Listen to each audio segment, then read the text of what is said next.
गदा हूं अपने करीम का, मेरा दीन पा रहा है ना नहीं। थोड़ी देर तवज्जो करना, सुनना। वफादारी जो होती है ना, थोड़ी देर की। देखो ना, हजरत बिलाल ने वफा की थी। यहाँ क्या हाल करते हैं हम लोग कारकुनों का।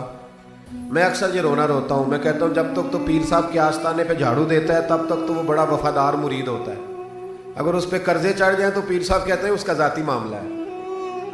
जब तक वो अपने हाथों से सियासतदान के इश्तिहार लगा रहा होता है तब तक वो कारकुन होता है, कारकुन। और जब वो कहीं उलझ जाए तो कहते हैं जी मैं जी उसके जाती मामले में नहीं। ये जाती मामला क्या होता है? जब तेरे इश्तिहार लगा रहा था सियासतदान के तब जाती मामला नहीं था। जब किसी को जरूरत पड़ गई तो अब मामला जाती हो गया।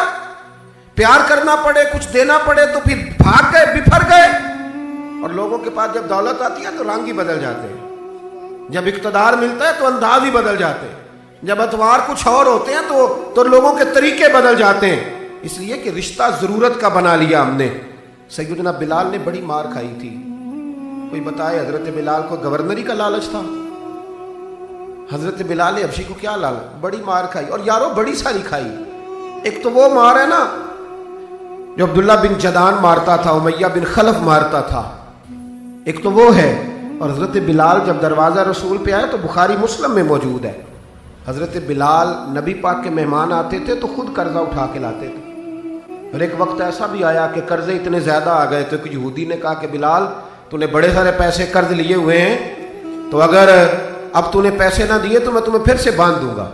हालांकि वो सारे नबी करीम के मेहमानों के लिए कर्जे लिए थे, हुजूर के ज़ाती काम किए सारी ज़िंदगी ज़ाती। यारो ये जो लोग होते हैं ये बड़े शानदार होते हैं, इनको कोई लालच नहीं होता। जिन लोगों ने इस महफिल के इश्तिहार लगाए हैं उनकी तो इश्तिहार पे फोटो नहीं लगी हुई। लंगर खिला रहे हैं उन बेचारों ने तो। वो एक नकीबे महफिल मुल्तान में ना एक दफ़ा प्यार चलता है ना दोस्तों से, मुझे गुस्सा बड़ा कम आता है तो कभी आ जाए तो वो चलो आ भी जाता है।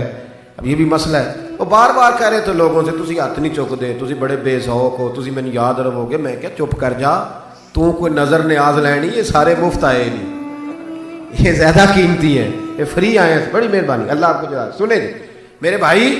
ये देखे ना जिन लोगों ने जो दरखास्त लेके गया था थाने जलसे की इजाज़त की, उसका तो नाम ही नहीं छपा। लेकिन ये लोग बड़े कीमती होते हैं। हम करते ये हैं कि इनको ना हम ज़ाया कर देते हैं। चाहिए अब हमारी मस्जिद में जब महफिल मिलाद होती है तो जिसने 1.5 लाख दिया ना वो स्टेज पे बैठा है, और जिसने सारा साल मस्जिद में झाड़ू दिया उसको मिलाद वाले दिन किसी ने पूछा ही नहीं। हालांकि उस बंदे की सदारत में जलसा होना चाहिए था जो रोज़ाना मस्जिद में झाड़ू देता है, उसकी सदारत होनी चाहिए थी ताकि पता चले कि रसूलुल्लाह के गुलाम मिलाद के मौसम में गरीबों को इज्जत अता करते हैं। लेकिन हम निकल जाते हैं, हमारा माहौल नहीं, मिजाज नहीं। हजरत बिलाल ने नौकरी की, सारा दिन नबी करीम के काम करते, सारा दिन। थोड़ा सा टाइम बच जाता ना, कहते हुजूर कोई हुक्म तो नहीं? मुल्ला रूमी ने लिखा है कोई हुक्म तो नहीं? हुजूर फरमाते नहीं, सारे काम हो गए। हुजूर मैं थोड़ी देर के लिए जाऊं? जाएं। एक दिन भी, 2 दिन भी, 3 दिन भी। हजरत अनस बिन मालिक कहते एक दिन मैंने पूछ लिया, मैंने कहा हुजूर ये बिलाल छुट्टी लेके जाते कहाँ हैं? शादी तो की कोई नहीं थी अभी, घर तो था नहीं, तो ये जो आके कहते हैं कोई काम तो नहीं, मैं जाऊं? तो महबूब ने फरमाया जब ये मुझसे पूछ के जाता है ना कोई काम तो नहीं, जाऊं तो फिर सीधा सैयदा फातिमा के घर जाता है। थोड़ी देर बैठे थी, अल्लाह आपको जज़ा तशरीफ रखे। ये सैयदा फातिमा के घर जाएंगे, अब ये वहां झाड़ू देंगे। अब बैठे थी, अल्लाह आपको बरकत दे, जज़ाए खैर, तशरीफ रखे, अल्लाह ताला आपको बरकत दे। पीछों के लिए मसला बनता है, तशरीफ रखे। अब ये ना सैयदा फातिमा की चक्की पीसेंगे, यानी को टाइम बच जाता तो वहां कितनी नौकरी की हजरत बिलाल ने, कितनी ड्यूटी की कि नहीं की? लेकिन किसी ओहदे के लालच के लिए, किसी मनसब के लिए, किसी फोटो के लिए, किसी सदारत के लिए। लेकिन मेरे महबूब ने भी जब एजाज दिया ना तो फिर कमाल ही दिया। पढ़िए तिरमिजी शरीफ, हुजूर आए ना मेराज से वापस। मैं जलसे से देर से जाता हूँ ना तो मेरी एक बेटी है, वो जब मैं निकलने लगता हूँ कहती है आज देर से आए तो दरवाज़ा नहीं खोलना। रोज़ ही देर से आते हैं, तो जब रात को जाता हूँ तो सबसे पहले वही खोलती है। आ गए आप। अब बंदा जब सफ़र से वापस जाता है तो पहले बच्चों की बात करता है, बेटों की। महबूब मेराज के सफ़र से वापस आए, लेकिन सबसे पहले जो बात की वो हजरत बिलाल हबशी की। सबसे पहली बात सैयदना बिलाल की, मजमे में बिठा के, मजमे में हजरत बिलाल को मजमे में बिठा के फरमाया क्या अमल करता है भाई तू बिलाल? अर्ज की हुजूर क्या हुआ? फरमाया बता क्या करते हो? کون سا عمل ہے جو زیادہ کرتے ہو؟ کہا حضور حکم کریں۔ تو محبوب فرمانے لگے جب میں جنت میں گیا ہوں نا معراج کی رات، تو میں نے وہاں تیرے قدموں کی آواز سنی ہے۔ جنت میں تیری اب کس نے ذروں کو اٹھایا اور صحرا کر دیا، اور کس نے قطروں کو ملایا اور دریا کر دیا، یہ کس کی حکمت نے یتیموں کو کیا در یتیم اور غلاموں کو دنیا بھر کا مولا کر دیا۔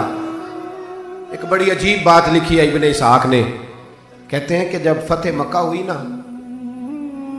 ظہر کا ٹائم ہوا، تو نبی کریم علیہ السلام نے فرمایا چلو بھی اذان پڑھو، بلال کو بلاؤ۔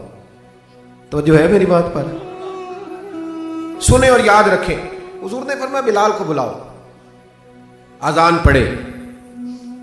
تو ایک شخص نے حضور کے کان میں مشورہ دیا کہ یا رسول اللہ صلی اللہ علیہ وسلم، کافر تو پہلے ہی سارے جل گئے، مر گئے، فتح مکہ ہے، تو کچھ لوگ حضرت بلال کے بڑے دشمن ہیں، تو یا رسول اللہ صلی اللہ علیہ وسلم بلال یہ ہمیشہ پڑھتا ہے، وہی پڑھیں گے، تو آج نہ کسی اور کی ڈیوٹی نہ لگائیں اذان پڑھنے کی، فتح مکہ کا موقع ہے، چلو کوئی اور پڑھ دے۔ یہ روٹین میں جب پروگرام ہوتے ہیں تو تب تو مقررہ امام بھی نہیں نا جماعت کراتا، چلے کوئی بزرگ آئے ہیں وہ کرا دیں، آج موقع ہے، بری بھی بات کوئی نہیں۔ جس نے مشورہ دیا خلوص کے ساتھ دیا، حضور کوئی اور نہ آج پڑھ دے۔ لیکن میرے محبوب نے جو جواب دیا وہ بڑا قیمتی تھا۔ محبوب کریم فرمانے لگے جب پتھر کھانے پڑے تو تب تو بلال پڑھے،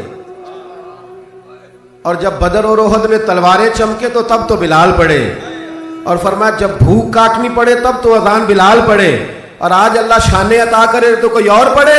فرمایا سارے نیچے کھڑے رہیں گے، ابو بکر و عمر و عثمان و علی، طلحہ و زبیر، سارے ہمیشہ کی طرح سنیں گے، اور آج بیت اللہ کی چھت پہ چڑھ کے جو اذان پڑھیں گے وہ بلال حبشی ہوں گے۔ میں لوگوں کو بتاؤں گا کہ وفا کے رشتے ہی ہوتے، وفا کے رشتے وہ پانی پرن سہیلیاں رنگا رنگ کڑے، او پائیا اسی تے پڑھیا اس دا جانیے جس دا توڑ چڑھے۔